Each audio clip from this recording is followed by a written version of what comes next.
All right, bro. So today's topic, this is going to be a big one. 90% of guys are struggling out here. And maybe you've been frustrated with your dating experience with women. Maybe you're not attracting enough women, or maybe you're attracting the wrong types of women. Maybe you're not getting enough matches on the dating apps. Maybe you get rejected in person and you're literally just glued to the pixels on your screen late at night, and you feel hopeless, and you just start whacking it off like a crazy monkey in your bed. Well, the issue today is 90% of guys are lacking a lot of things that women desire. Now, I will say that 70 to 80% of these women out here are very toxic, they're damaged, but there are some good women.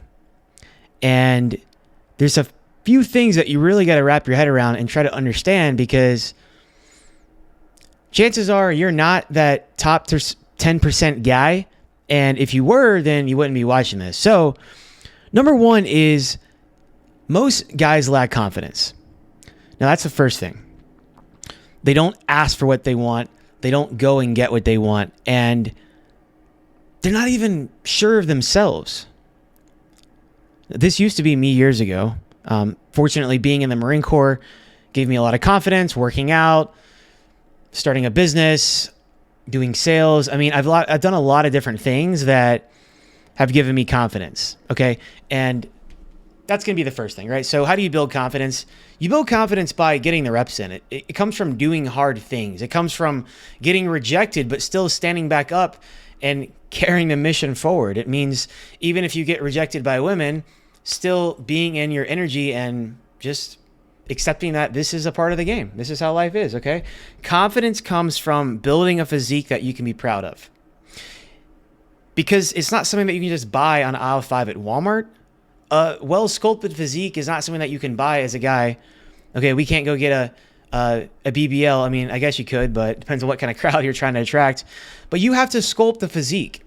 Okay. And that's going to give you confidence, because it's by paying that sweat equity. It's from paying the dues when you feel like it and when you don't feel like it. Most of the time, working out when you don't feel like it. The consistency over the years is what builds that physique. Okay. Also, by doing hard things in life. By doing hard things in life, this builds confidence. By setting goals, small, medium, lofty goals, and seeing it through to crush those goals. That is what builds confidence. Alex Hormozi said, confidence is built from, not from the cars, the watches, the material things. Confidence is built from having a stack of undeniable proof that you are who you say you are. Okay? It means you followed through on yourself. Right? So going to the gym and building your body is a great place to start. So most men lack confidence, and women want confident men, okay? This is another thing I see a lot of guys struggle with. Poor grooming and self-care. You need to be trimming your nails. Stop biting your nails. Ditch the nasty habits. Get a haircut at least once a month, okay? I usually get a haircut every 3 weeks or once a month. But you need to find a style that works for you. Don't just look like whatever. I mean, you're not, Johnny Depp or Adam Sandler who makes millions of dollars and you can do whatever you want, all right? So you need to groom yourself well. You need to learn about style. You literally have Chat GPT and you can learn about what outfits to wear. Basically, you got to have decent style, and you don't have to spend a lot of money. I wear pretty basic stuff, but if it fits good and I like it, that's cool.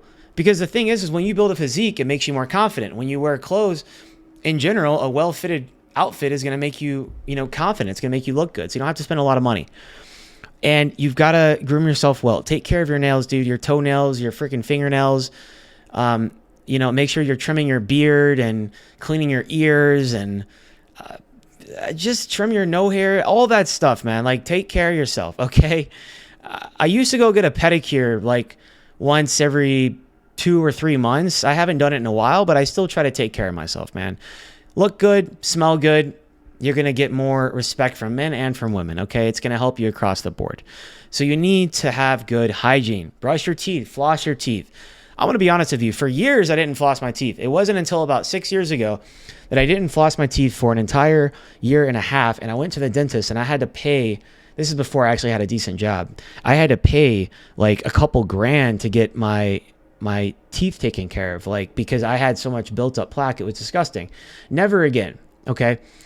Take care of yourself. You can't control how tall you are. You can't control if you are genetically just not the most attractive person. But you can groom yourself well. You can dress well. You can work out and have a nice physique, right? These are things that you can control, which are things that you should focus on, the things that are in your control, okay? Now, I'm not the best looking guy in the world, okay? I'm about 5'9", $170. I'm not the best looking guy. I get that. I've had people comment on my channel, hey, you're actually not like a top 1% good looking guy. Like, yeah, okay, dude, I know that. There's definitely better looking guys, all right? I'm trying to help you guys out, all right? Trying to help you guys out.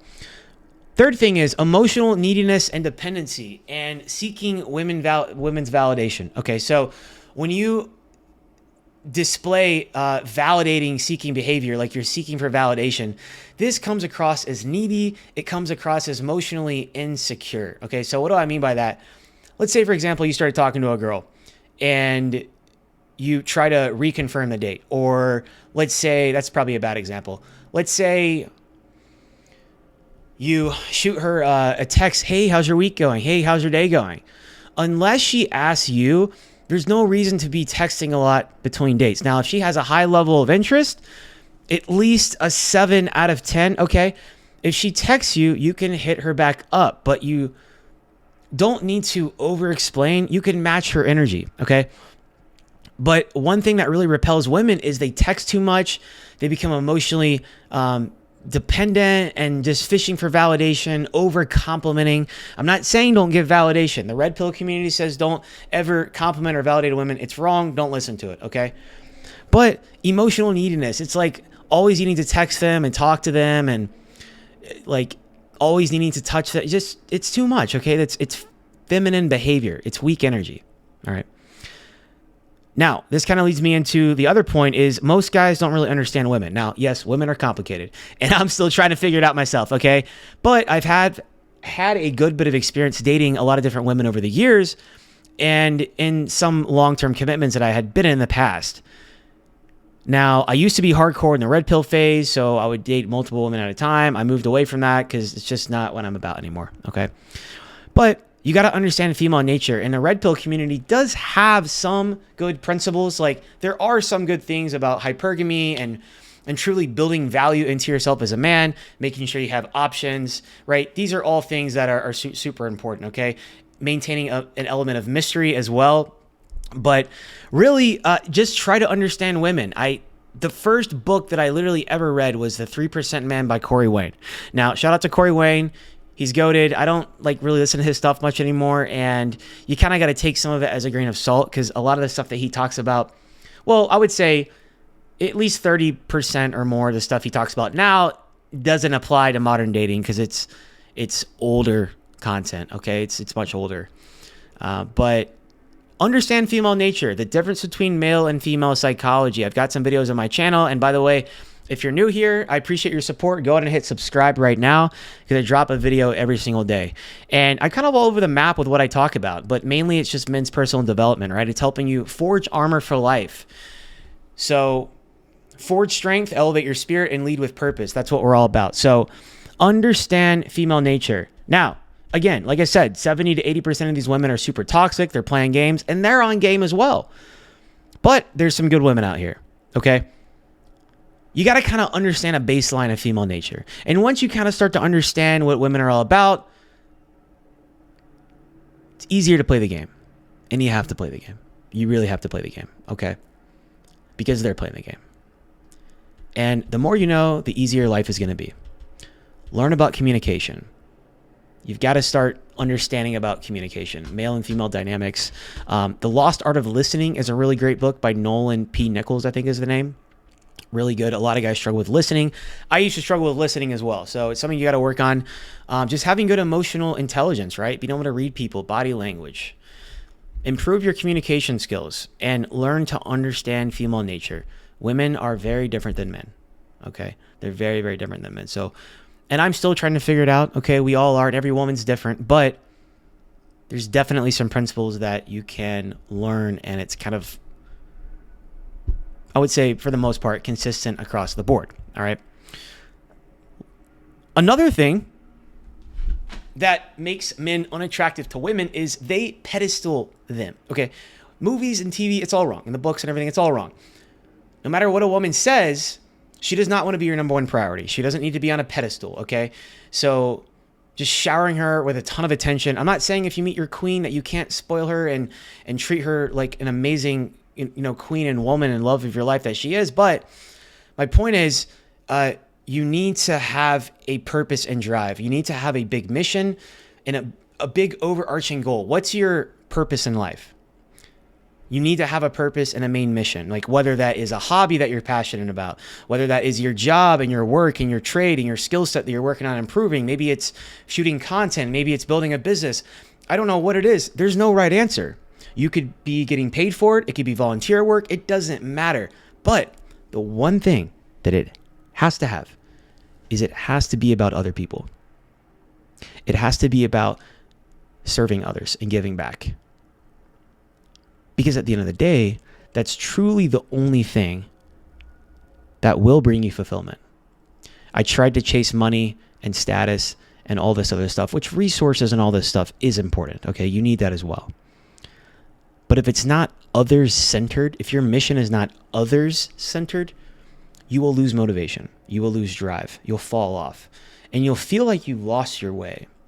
So I used to do fitness modeling and fitness coaching, and for years, it was all about me, my physique, my look. And again, there's better looking guys. There's guys that are more, physically attractive and everything. But I guess my parents blessed me. I'm not terrible looking, okay? Not too bad. But it was all about me. And at first, it felt good for my ego, just the validation and, chasing money, chasing success. But it leaves you feeling empty at night. It leaves you feeling so empty, man. So it has to be about other people. And then about a year ago, I was praying, asking God to light my path and to give me the direction and guidance that I needed on what I should be doing and how I can find my way, man. And that's when he told me to do YouTube. So that's when I started YouTube. But you need to have purpose. You need to have drive. Women want to follow you. A woman in her feminine energy wants to follow you. Okay. The woman who is that 20 or 30% of a high quality woman. Okay. Now, I understand there's this big boss girl movement, career, kind of thing with these women, very masculine energy. I'm not saying that it's bad for these women to have a career that they like, they make their own money. Actually, I support it because it's expensive in 2025 and it's way too much stress for you to put on your shoulders to expect to pay for every single thing, okay? But I've talking to some women that are in their careers and they make good money right now, but they're still in their feminine energy, okay? She wants you to have your purpose and your drive. So you got to figure that out. Another thing is, look, poor communication skills. I already talked about this earlier, but just not having good communication skills, okay? Understanding body language, learning about the difference between male and female psychology, and just learning how to communicate better. Ask more questions, listen more. On a date, when you're with a woman, she should really be doing like 80% of the talking, okay? Other than that, it's too much, and it's almost like having two women together, and it's just going to give off an off vibe, okay? So another thing is friend zone. I'm sure you've got friend zone before. I've been friend zone. We've all been friend zone in the past.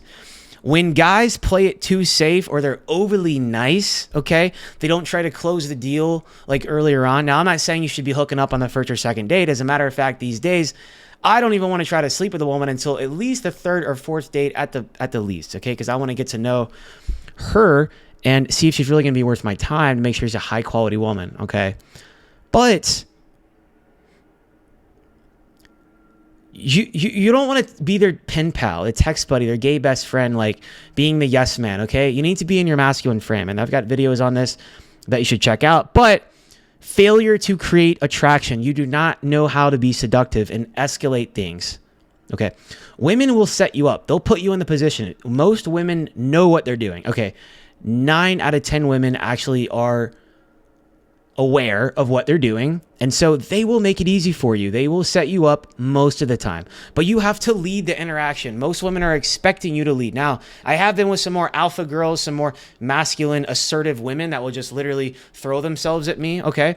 But that's very few and far between, okay? It doesn't happen that often, so it's not very common.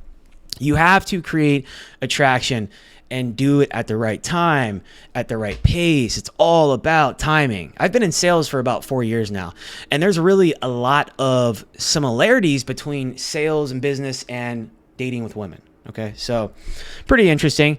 So you have to build that. You have to build attention. You have to create that attraction, and you have to build some mystery. Leave some mystery for her to wonder. You don't need to unload your whole life story and vomit your emotions and tell her how you feel. You can show a woman how you feel. It's a very feminine behavior to just vomit your emotions 24/7. I'm not saying you shouldn't open up and express how you feel, but yeah, leave that to her, okay? And you be the rock for her. Social media and dating apps. Well, women have options to all kinds of men these days and from all over the world. So it could not be more competitive than ever. I'm not a fan of the dating apps. I didn't even use them for years. I would say over the past 6 years, there might have been 2 or 3 times that I actually spent a little bit of time on it. But I mean, dude, I even just started recently, again, about a month ago on Bumble and Hinge, and it was so exhausting. Even doing it for about 30 minutes a day, I only use Hinge now, and I hardly get on it, okay? Anyway, I digress. Social media and dating apps, there is increased competition throughout the world. It's highlighting hypergamy for women. So what do I mean by that? Hypergamy, the grass is greener on the other side. There's another option. There's someone better. I can find someone better. Women having public profiles, leaving their options open, right? For another guy to swoop in. Now, not every woman is like that, but every woman is wired with hypergamy. They want to make sure that they are with their best option, the best option that they think that they can get with where they are in their life. They want the best option for finances, resources, physical protection, intelligence. That's how it is, okay? And a lot of women typically will date up. That's why a lot of women date older guys, end up with more established, successful men, okay? And so anyway, that's all there is for that. But you got to stand out, man. Don't even worry about the dating apps. If you are an average or below average guy, it's brutal out here. These women are getting 100 likes a week at least if she's a 7 or 8 out of 10. And it's just too competitive, man. I would just focus on leveling yourself up first before you even, get back on the apps, because I'm really picky with the women that I choose or surround myself with these days. And it's even tough for me to find a higher quality woman because she's either an influencer, she's superficial, she lacks depth, right? There's something that's going to be off. But if you are struggling financially in the looks department, all these kind of things that you can control, if you don't really know your purpose or direction, you need to start getting that together. Delete the dating apps for like 1, 2, or even 3 years. Just lock in on yourself and your life for 2 or 3 years, man. Like the women aren't going anywhere. As a matter of fact, guys that are in their 20s and you're building, these are prime years to be building, not chasing women. The women will be there. When your 30s and 40s come around, you'll be set up. You'll be on your purpose. You'll be building and you'll be living a life of abundance, okay? You want to have an abundant mindset. Guys who focus on the right things throughout let's say their 30s, right? In at least half of their 20s and then into their 30s, your best years are in your 30s and 40s for building. Men don't even really hit their prime years for building across the board until their 30s and 40s, okay? So you have plenty of time. You can always find a younger woman, all right? So, like I said before, the other thing was just you're too boring. You're boring. You're dry. Women want adventure. They want mystery. They don't want someone that's so freaking boring and predictable all the time. Look, I've learned this before, okay? So this is just how it is. You got to mix it up. Got to keep them guessing. Keep them on their toes. Like, they want to be in a romance novel. These women want to be in a story. They want their life to be a movie. And, like, that's why they read these novels, like all these romance novels of 50 Shades of Grey and all this, sort of these difficult guys to try and pin down, these mysterious guys who are, they have a lot going on, right? That's how it is, man. Other reason why women find 90% of men unattractive. Victim mindset. You're stuck in a victim mindset. Woe is me. Everything else is fault except mine. Take some accountability. You are exactly where you are in your life right now because it's your fault. Whatever that is, if it's good or bad. If you're not making as much money, if you're not as fit, if you're not as smart, if you're not where you want to be in your career, if you're not living where you want to be, your fault. Now, this message is not going to the guys who have families and everything else, okay? I'm talking about, this is my single boys out here. Take some freaking accountability. Stop having a victim mindset. Stop complaining. Stop being negative and pessimistic, okay? Be a positive person. Be optimistic. Have good energy, okay? So anyway, that's all I got for you guys today. If you found the video helpful, go ahead and hit that like button. Comment down below. Let me know what you're going through. Let me know. And then subscribe. Catch you guys later. Peace.